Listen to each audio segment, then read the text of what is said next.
Biogeography Mismatch by Emma Wren. Protected lands are in the West. U.S. Protected Lands by Jenkins describes how there is an increasing amount of federally protected area in the West despite an equally, if not greater, demand for protection needed in the Southeast. One reason there is far more private land ownership in the Southeast, making it harder for conservationists to acquire land, is the privately owned land in the Southeast. High intensity of protected areas in the West, much of the priority area is actually in the Southeast. This map highlights priority areas containing endemic species within the southeastern United States. Notes that there are three major points that should be made about conservation. Prioritizing setting explicit and defensible objectives, prioritizing actions over species and places, and conservation plans need to consider economic, political, and social constraints and actions.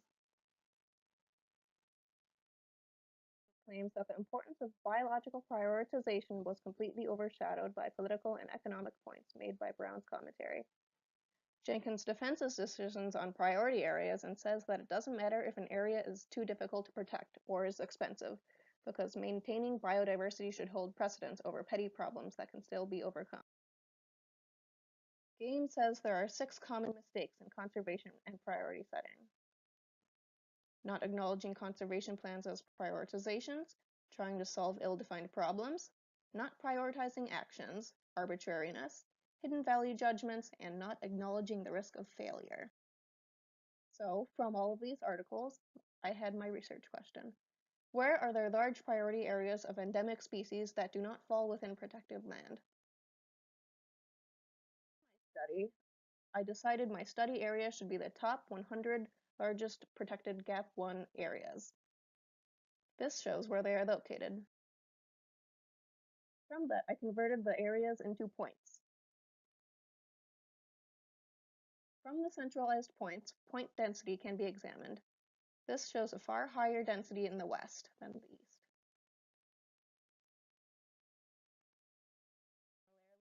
Projected as distance from nearest park areas, there is far more red in the central and southeast United States compared to the west, which is mostly green and all near protected areas. In comparison to the west, central and southeastern United States has far less protection in ecoregions than the high protection of the west. Taking a look at endemic species now, prioritizations, we look at trees, birds, amphibians, and mammals as the 4 main groups of endemic species.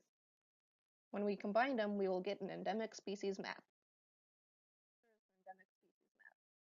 This shows that there are high amounts of endemic species in southeastern United States. To compare, southeastern United States has high levels of projected endemic species. When looking at the ecoregions divided by protection level, it can be seen that is central United States and southeastern United States that are both in need of help.